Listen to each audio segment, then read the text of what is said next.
A very warm welcome to all of you. It is my pleasure to introduce today's guest, Dr. Binoy Peter. Dr. Peter is a co-founder and the executive director of the Center for Migration and Inclusive Development, which is CMID. At CMID, Dr. Peter headed the team in India's voluntary national review in the theme Migrants and the Urban Poor with the Niti Aayog, Government of India, International Migration Organization, International Organization for Migration, the UNODC and UN Habitat. Dr. Peter was a member of the International Advisory Committee that guided the preparation of the implementation plan of Bangladesh's National Strategy on Internal Displacement. He led the consortium of organizations in the preparation of the policy paper Roadmap for the Inclusion of Internal Migrant Workers in India's Policy Framework for the ILO DWT for South Asia. He's played a key role in designing several interventions to promote safe migration and inclusion of the urban poor. Dr. Peter has provided technical support to programs in Bangladesh, Sri Lanka, Philippines, Pakistan, South Africa and India. He has a PhD in Population Studies from the International Institute of Population Sciences. A very warm welcome to you, Dr. Peter, and it's really a pleasure to have you to give a lecture today. Thank you. Let me take you through internal migration in India and its evolving trends. As you all know, India has the largest diaspora in the world, and we receive the largest remittances globally as per the latest statistics. India is also one of the major receiving countries in South Asia, and we have one of the largest internally displaced people. So essentially what I'm trying to say is, when it comes to migration, migration is significant in the case of India, irrespective of whether it is internal migration or international migration. And for every Indian citizen, migration is a fundamental right of the person, and he or she is free to live, move or work in any part of the country. So let us come to internal migration. Let's see who are these internal migrant workers who generally move temporarily for work, the labor migrants in the country. So most of these people are from the socially and economically disadvantaged populations in rural India. Take the case of people who are agricultural laborers, the landless who do not have any other options, or marginal farmers. And all the more now, the urban poor in India is a substantial proportion of the urban poor. India is none other than the rural poor who have moved to the urban areas in search of better opportunities. And they take up a lot of precarious work that generally the native workers are not interested in. And often these people are missed out in the urban planning and governance wherever they arrive. And there are certain reasons why migrant workers are preferred for work. So it is very easy to hire, exploit and fire migrant workers because they are not generally they have constraints in the language. They may have relatively lesser education compared to the people in the receiving areas. They also may not have the connections, the right connections. So they are also sort of they have a desperation when you are at a destination and you cannot afford to stay without work. That's the reason why a lot of people moved during COVID from places where they have been stranded during lockdown, and then they walk to their native places, primarily because it is very difficult for a migrant worker to live without work in a destination. So they would take up any precarious work that generally is ignored by the locals, because work is very important for them. So I have seen that a lot of people do not take up salaried or employment where payment is done on a monthly basis. They cannot afford to wait till the end of the month to have money, because the people have to ensure that money is there, sent to native places for making a lot of daily needs and requirements. So some of them have said that it's very difficult for us to go for a job which only pays on a monthly basis. We need money on a daily basis or a weekly basis. So there are a lot of, so this itself shows how marginalized people are, and then there is no formal contracts required for migrant workers in them. So a lot of employers who do not prefer to give the social security benefits to migrants, what they do is they outsource. They either outsource the work or they make these workers as invisible workers. And migrant workers generally are available for a relatively longer period. They don't go for weddings or housewarming, so they will be available on a longer basis for work, and they can work for longer durations, and they have very limited bargaining power. So there are a host of reasons why migrant workers are preferred for work. And now let us look at the working conditions of migrant workers. As we earlier mentioned, these are people who have been given work which generally the native workers are not interested in. So longer durations of work, dangerous, often dangerous work. So we were looking at the migrant deaths in the last 5-6 days from the state Odisha alone in Kerala this week. At least 6 to 7 people have died due to various issues. It could be workplace-related accidents, or it could be other issues like communicable diseases where they have access constraints for, health services. A lot of issues, but most of these issues are directly related to the precarity of living and working at a distant place for the migrant workers. So they are exposed to a lot of heat and dust and chemicals. They're generally not given the required safety measures. They also may not be aware about what are the required equipment that we should use. So migrant workers are working in a condition where the occupational health and safety measures are generally compromised. And the living conditions of the migrant workers at the destinations are also precarious to a larger extent. So they live on the pavements or under flyovers. And you can see even in the country's capital, Delhi, you would see people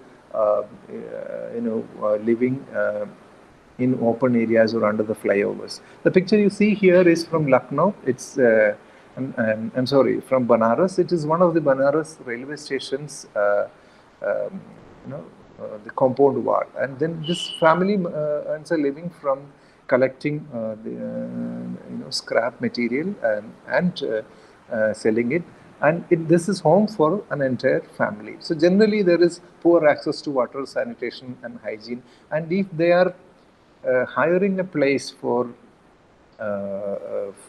their living, generally they are charged on a per person basis, and not they are not given a property or a room or a house for rent for a fixed monthly rent. They are charged on a number of persons basis, which is highly exorbitant when it comes to the typical rent of the facility. So typically these are highly congested arrangements with poor lighting and ventilation. So these also make their situations unfavorable in terms of health. So in terms of financial inclusion, so mostly the informal workers, the migrant workers, are paid in cash, and there is a lot of wage theft. In the last 2 years, Center for Migration and Inclusive Development, through our interventions, have helped migrant workers in and around Ernakulam district of Kerala to get at least 1 crore rupees unpaid wages, dues or benefits. So when we get into cases, in only one cases in every 5 cases, we are able to successfully negotiate and help the worker recover the money, primarily because there is no formal employment. So the worker is not in a position to even prove employment.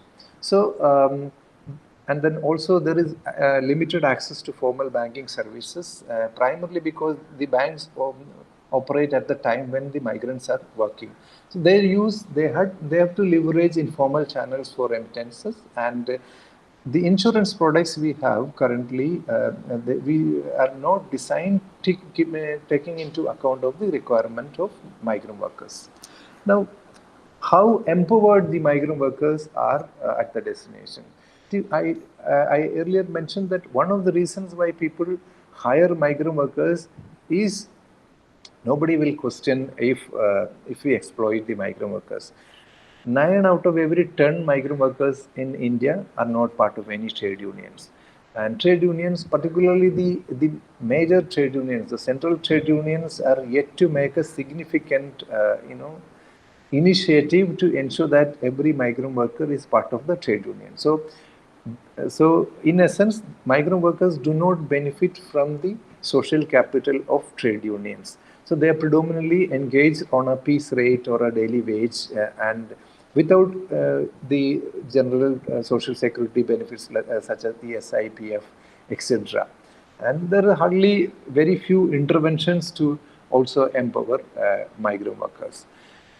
So when the family moves, and particularly when they move across the states, the access to education for children of migrant workers becomes a major issue. So there is a language barrier, and then people may keep moving. So ensuring that the children are in school is difficult.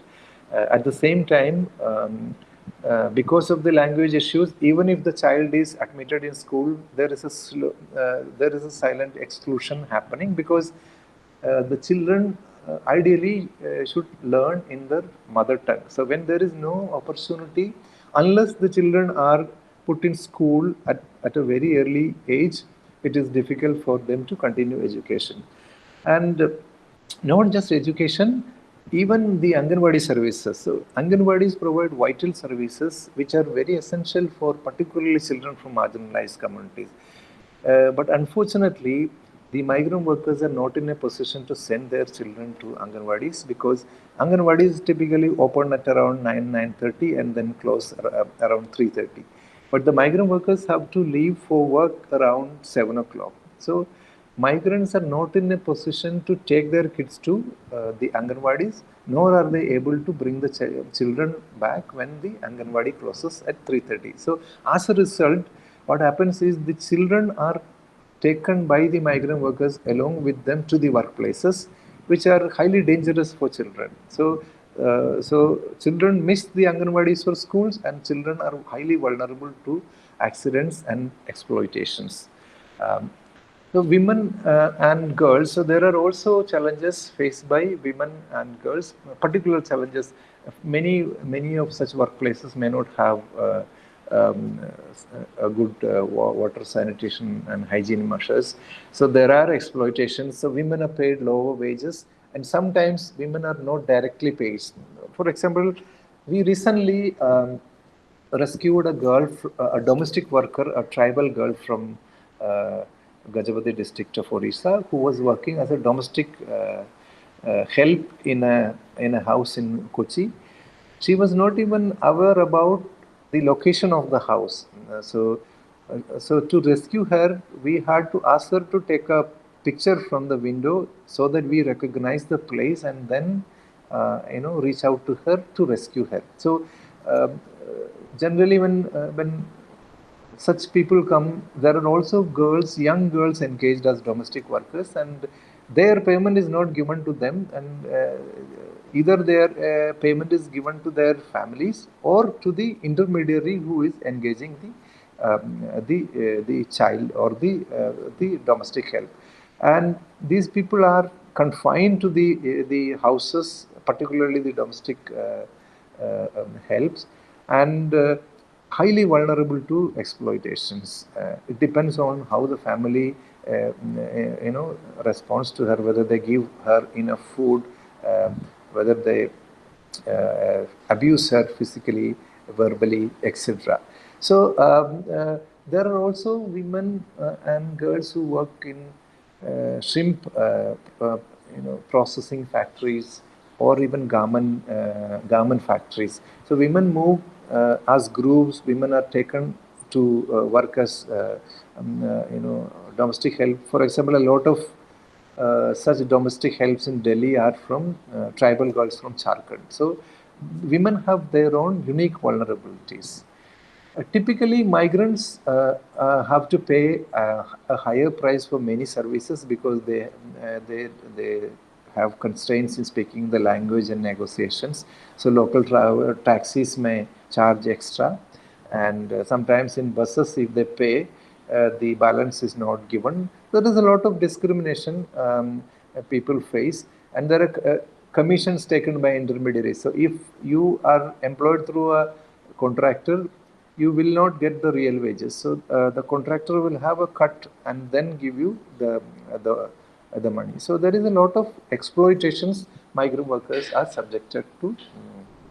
And as you all may be noticing, there is a lot of discrimination people face being migrants. In Kerala, the government officially calls migrant workers as guest workers, which is highly discriminatory. So, but that is the official terminology used by the government, and government thinks they are glorifying by treating migrant workers as guest workers, whereas it is very tokenistic, and migrant workers are highly discriminated and are reminded that you are someone who is not belonging to this place and have to eventually go back. So universally, migrants are treated as or perceived as criminals or people who bring diseases or take away money. So there is a lot of such identity-related challenges the migrants face. Now, how inclusive are our systems and policies to migrants? Most of the services are have a sedentary bias. So, may it be banking or healthcare services or even housing, education, most of the services are designed to benefit the people who are from that particular place. And so conflicting work timings and language constraints, inability to navigate and reach out to a particular office. So a lot of such complications exclude migrant workers from accessing services. I'll also take you to some of the evolving trends in migration in India. So one of the key aspects or emerging issues is agriculture is fading as a means of income. Agriculture is no more a viable source of income. That doesn't mean that people are not doing agriculture. People are doing agriculture, but agriculture is by and large rain-fed, seasonal. There will be just one crop in a year, and most of this is used for consumption. So in essence, agriculture doesn't fetch you money. It doesn't give you cash. So for cash, you have to look for other options. So increasingly in places like Orissa, Jharkhand, it is becoming very difficult to also do agriculture because of climate-related issues. As you can see from this, so 5 independent studies Center for Migration and Inclusive Development conducted in different blocks in Orissa proved that people who are into agriculture, most of them, almost 80 to 90% of them, have been negatively impacted by climate change. So agriculture has become very tough, and income from agriculture is very difficult unless it is a cash crop like cashew. But even such cash crops are impacted by climate change, making agriculture a difficult source of livelihood. Now, there is also increased recognition of climate change and migration linkages, and there are interventions globally to see how, in the context of climate change, migration can be made safer. I wanted to also take you through some of the challenges in rural areas. I've recently been to Kalahandi. Kalahandi is one of the most disadvantaged districts in the entire country, and it is known for known as a drought-prone zone. So agriculture is no more a source of livelihood there. Hardly very few people. We've done a study in Tomal Rampur, one of the blocks. Only about 5% people were depending on agriculture for income. Now, what is available in rural India beyond agriculture? There is NREGA work, the Rural Employment Guarantee Scheme, which provides work, but that work doesn't really quickly get you cash because there is a lot of delay in payments and the wages are low. So beyond agriculture in rural areas, many places you have either NREGA or some other daily wage work.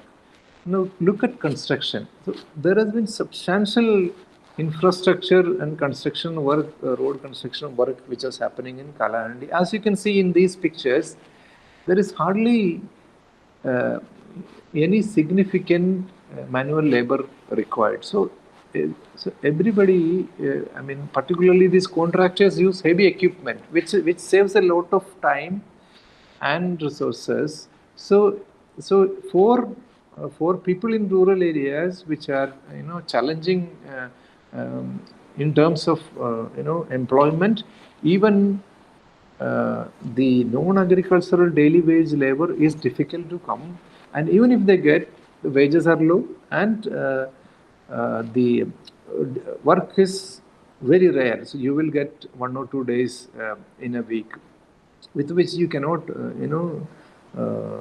manage.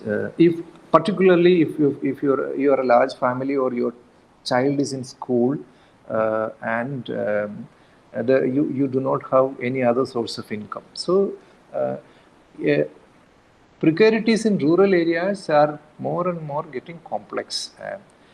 Now, at the same time, there is unprecedented access to education for children from disadvantaged communities in rural areas. So this gives also people exposed to education and the outside world. So people make better informed decisions. So a lot of people who now come out of many rural areas, unless it is distress migration, youth. So youth are in a position to make pragmatic decisions. So agriculture wages are around 150 to 100 rupees.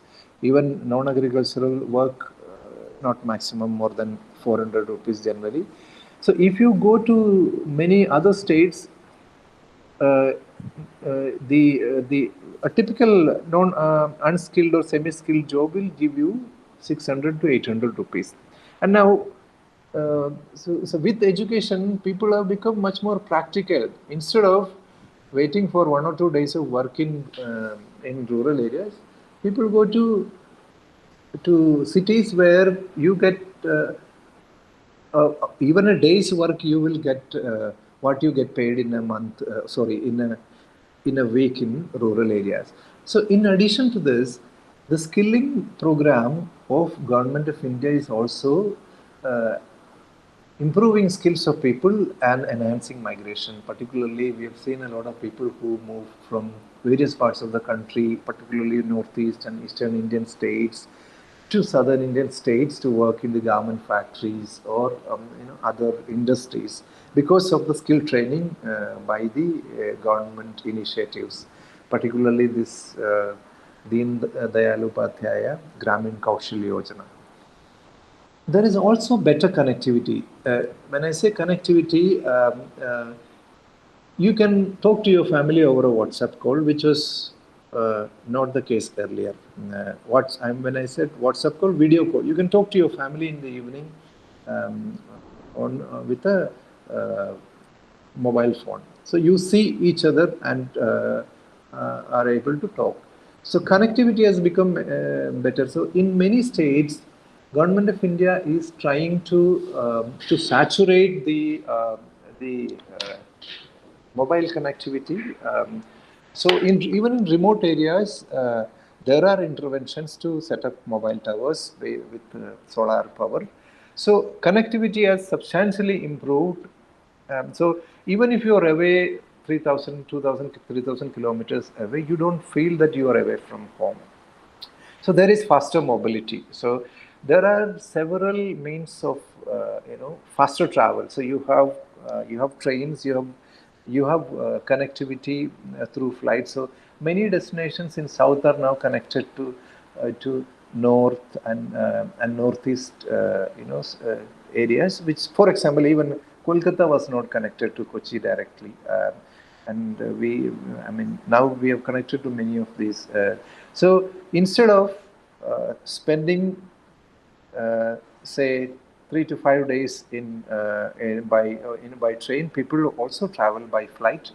There are also buses which travel from their villages to the destination. So there is improved travel facilities which make travel faster. At the same time, there have been also investments to make entitlements portable. For example, the One Nation, One Ration Card scheme is one of such initiatives of the Government of India. Although this scheme has so far not been successful, it is by and large limited to Delhi in terms of access. So there are so many challenges related to this. So people are not able to use it at scale. So one reason is people do not know. Migrants are not aware about such a scheme. Now, even if they are aware, the fair shop, price shop, people are not aware. And there are also technical issues. But if we are able to overcome all these constraints, if we are able to provide good service, One Nation, One Ration Card and other portable services can make migration much more comfortable and safer. Now, one of the revolutions in the recent period is the UPI, the Unique Payment Interface. Earlier, migrants had to depend on people for sending money. So if somebody travels from Surat to native place, so you send money with him cash on him or her. Then you have this money transfer facilities where you have to pay. But now UPI has revolutionized transfer of money. So you can easily transfer money to your native place, to your family, and everything is under your control. You don't need to go to a bank or wait in queue.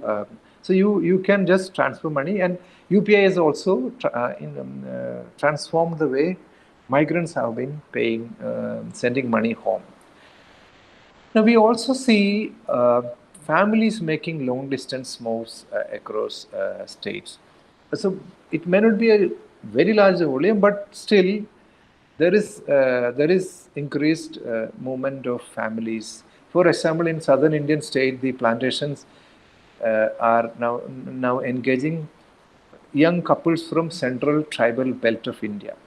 So, and then we see a lot of people from West Bengal who have come with families from Odisha in southern part of the country. So, we see, so typically long distance migration is single male migrants, irrespective of the marital status, single men move.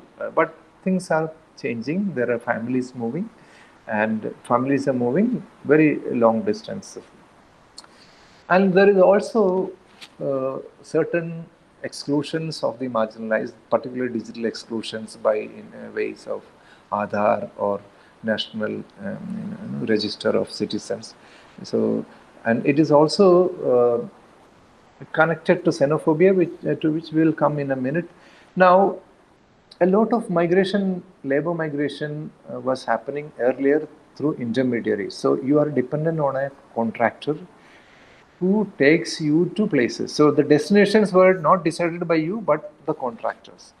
But more and more, with the youth being a prominent stream of migrants and with the connectivity, with this penetration of smartphones, with information, social networks have become the major channels for migration decision making than intermediaries. But still, the most vulnerable people, like the the scheduled tribes or the PVTGs. So they depend on intermediaries. Otherwise, people, the youth are well connected to their friends who are working in other places. So, before you finalize your plan for migration, where you will be working, whether you have so many people who speak your own language, your friends, relatives, family members there, and what is the work, what sort of a wage you get, and what is the accommodation arrangement. So most of this information you get through social networks now, which makes migration decision making and the actual migration much more easier. Another major observation or the evolving trend is remittances have become the mainstay of rural resilience in India. So these are some of the estimates we have done in Orissa. For example, Ganjam district, which is known for migration, Ganjam Surat is a very popular migration corridor. So every month, Ganjam district gets around 124 crores. So this money, it's a substantial money, and this money is not only benefiting people whose families to which the money is sent, but this money, everybody benefits from these remittances. I'll explain how. So if there are 100 people and 20 people move to a destination, so the competition for a job is much lesser. So the per capita job availability becomes significantly better in the source areas. Now, when a person sends money home, this money is used for several purposes in addition to domestic consumption. So if I at the native place, the money I use to buy something, that money gets circulated. So the cash circulation improves or increases, which is not the case otherwise, unless the NREGA money gets paid. So there is liquid cash is very difficult to see in many parts of the country. So remittances gives money, and with this money, if a person constructs a house, it is employment for people who are there. Or and then you're buying stuff for construction, and it is giving business to other people, and there are masons or helpers who get work. So with your money, there is a lot of other people who are non-migrants benefiting. In fact, the remittances impact the whole village economy by the circulation of cash. So we have seen that migrants have become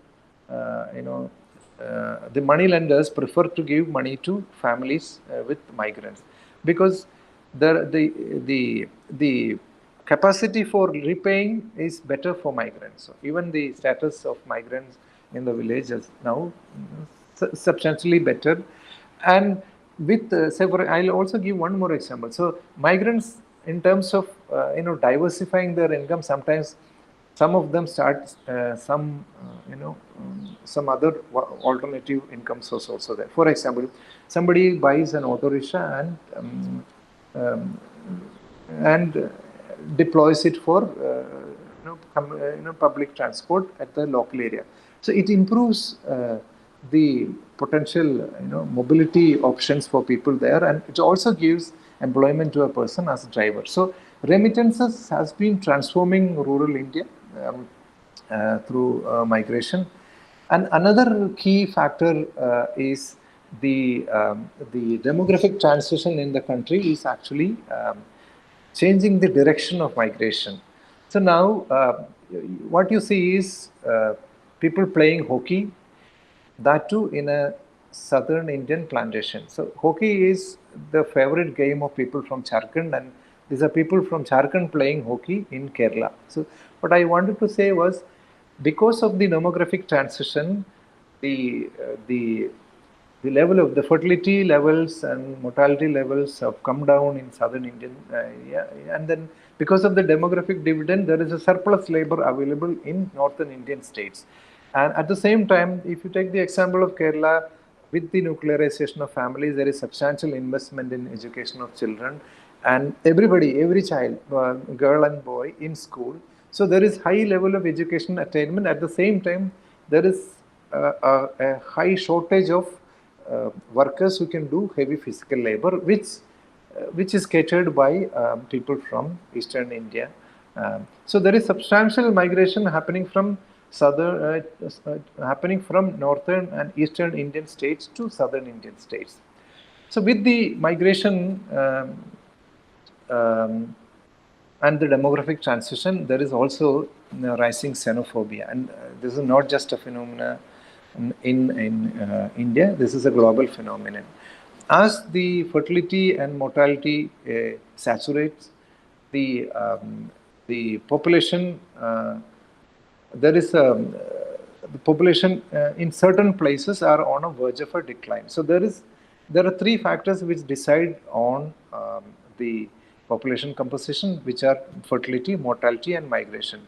So in developed economies, both fertility and mortality have saturated. So the only way there is a change in population is through migration. Either people migrate out or people migrate to that particular place.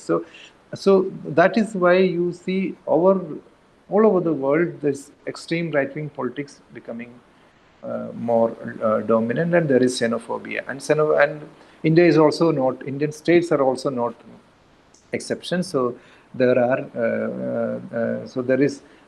there are certain people who, for example, certain religions, people are hesitant to move to certain parts of the country. So there are complications typically. Being a migrant, people are treated as second-class citizens, but when it is your fundamental right, you are asked to register sometimes, which is quite unfortunate, and it is against the fundamental rights. But states are making such policies, which is complicating stuff. There are also certain things which have not changed. For example, the grassroots realities of exploitations and discriminations experienced by migrants have not changed much over a period of time. And there is also limited availability of robust estimates and data about migrants. Even if there is data, the states prefer to hide the data. And still, a lot of source states perceive that migration is a failure and migration has to be stopped, and it's a failure of governance. Unfortunately, this is not the case. Migration is the way the world has evolved. Migration provides you a world of opportunities, and we have seen the remittances. So migration helps diffusion of social development from destinations to source areas, and I think it is time we look at migration positively. And one of the reasons why people had to walk to their native places during the national lockdown was there was limited capacity of the civil society organizations or the government, primarily because internal migration is not a funding priority in India. So when there is no money, there is hardly any funding. Only very few organizations work on migration. So Center for Migration and Inclusive Development is one of the very few organizations in the country working on internal migration. You can actually count the number of organizations seriously working on internal migration with your fingers. So that there are very few. That is primarily because funding is limited. And then the exclusion of migrants by trade unions still continue. So these are some of the issues which are still, there is no much progress.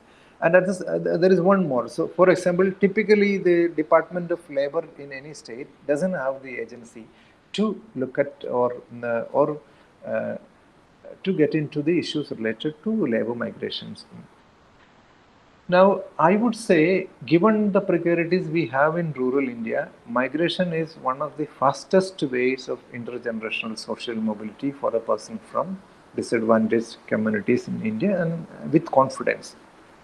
Primarily because the employment opportunities in rural areas are limited. You have agriculture is impacted by climate change, so hardly very limited opportunity for agricultural labor, and wages are very low. Non-agricultural daily wage is also difficult to come by, and to secure a government job is not that easy, and given the structural constraints in many parts, particularly for the disadvantaged communities, a quick recovery from any economic crisis requires quick money. So, quick money is possible either through taking money from money lender or through migration. And migration gives you a lot of opportunities to gain accelerate your progress by exposing you to the other part of the world, which is relatively advanced in terms of development, primarily because that place had such incentives. So migration is one of the fastest ways of intergenerational social mobility in India for people from disadvantaged communities, particularly rural India. And migration is increasingly the source of rural resilience in India. Unfortunately, now at a cost of life, health, and dignity of migrant. So migration is the source of resilience, but migrants, the way they are treated, the way migration is currently unsafe, migrants are discriminated, paid lower wages, have limited access to social security.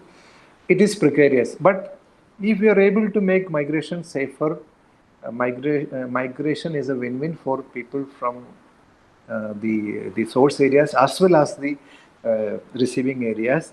And most of the interventions to improve the situation of migrants should not be with the migrants, but rather with the receiving societies, which are generally responsible for the discriminations of the migrant workers by employing them at lower wages without social security, by providing them housing at exorbitant rates, and a lot of by denying them their rights and entitlements, and by not being inclusive. So I stop here and would like to thank for the opportunity.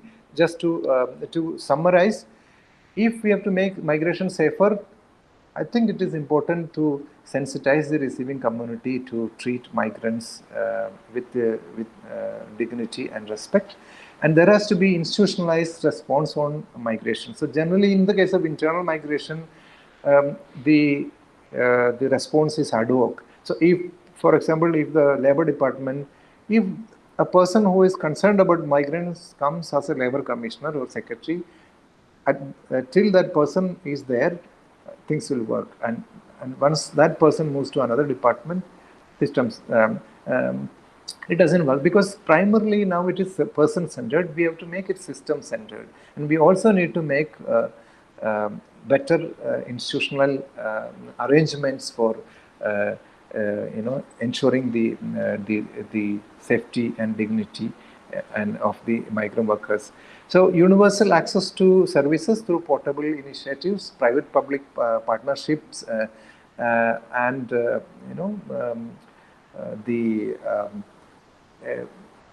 I think it is important for the developed part of the country, where people had the advantages, to ensure that whatever they are able to leverage is something the people who come from rural areas, because of disparities of regional development, are not able to leverage.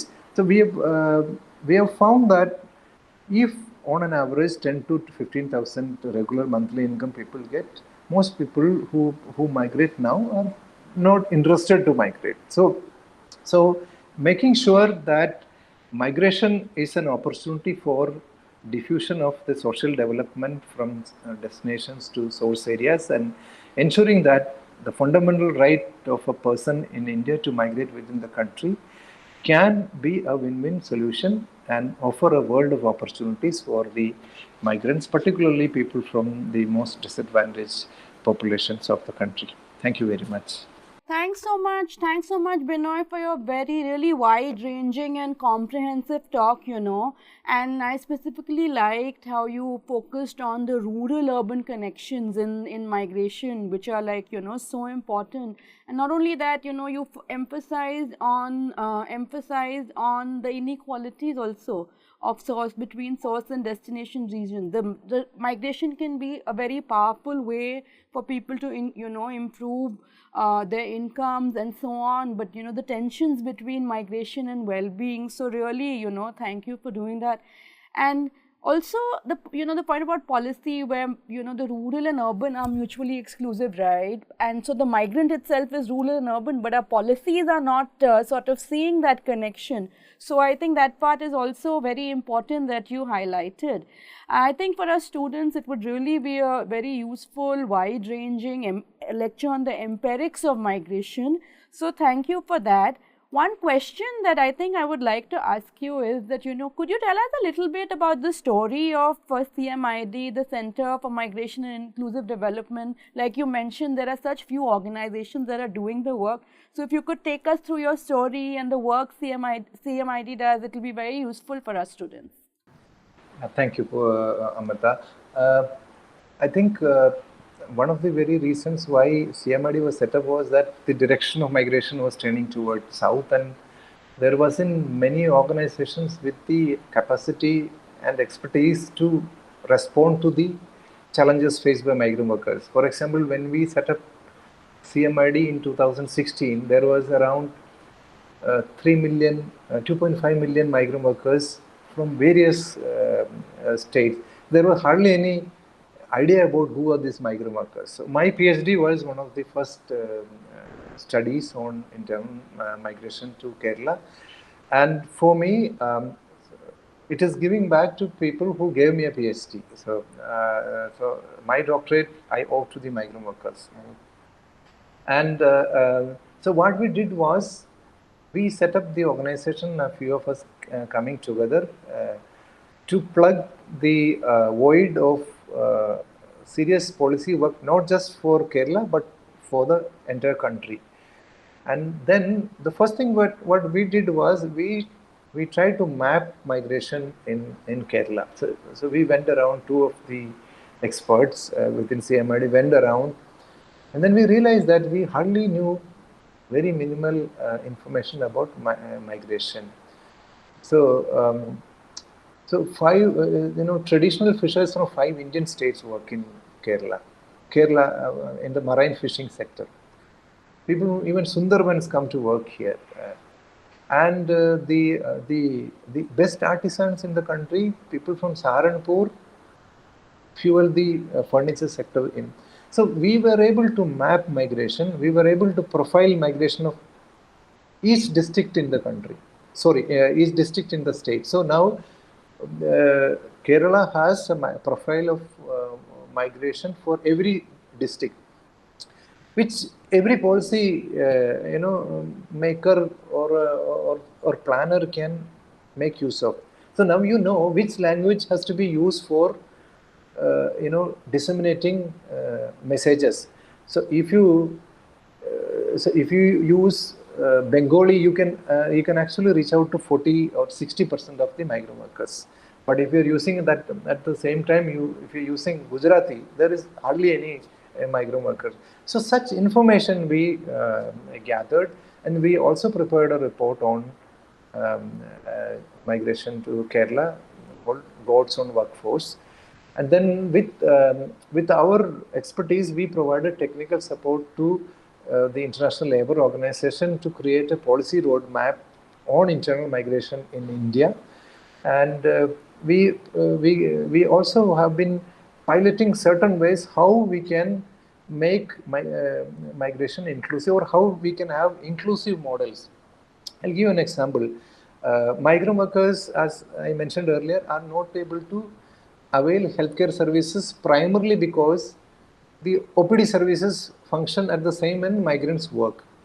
So what we have been doing is, working with the government, we rolled out mobile clinics called Bandhu clinics. Bandhu is like a friend, buddy. So I told you about 60% of the people are either from Assam or Bengal. So Bandhu is a terminology which is very known to them. So we had these Bandhu clinics operating from 12:30 in the afternoon till 9 in the evening, from Sunday to Friday. So CMID's program function not from 9:30 to 5:30, but from 12:30 to 9 o'clock from Sunday to Friday, primarily because you can reach out to migrants only in the evening.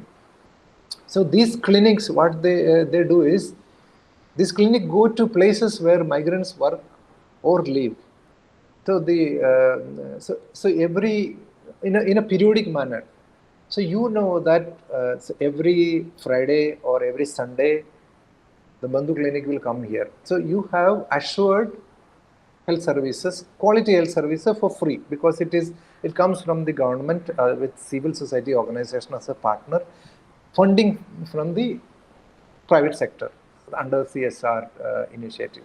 So it's a public-private partnership which resolves the typical challenges or constraints for migrant workers in accessing healthcare services. Now that model has been recognized as one of the 140 global experiences promoting refugee and migrant health by the World Health Organization.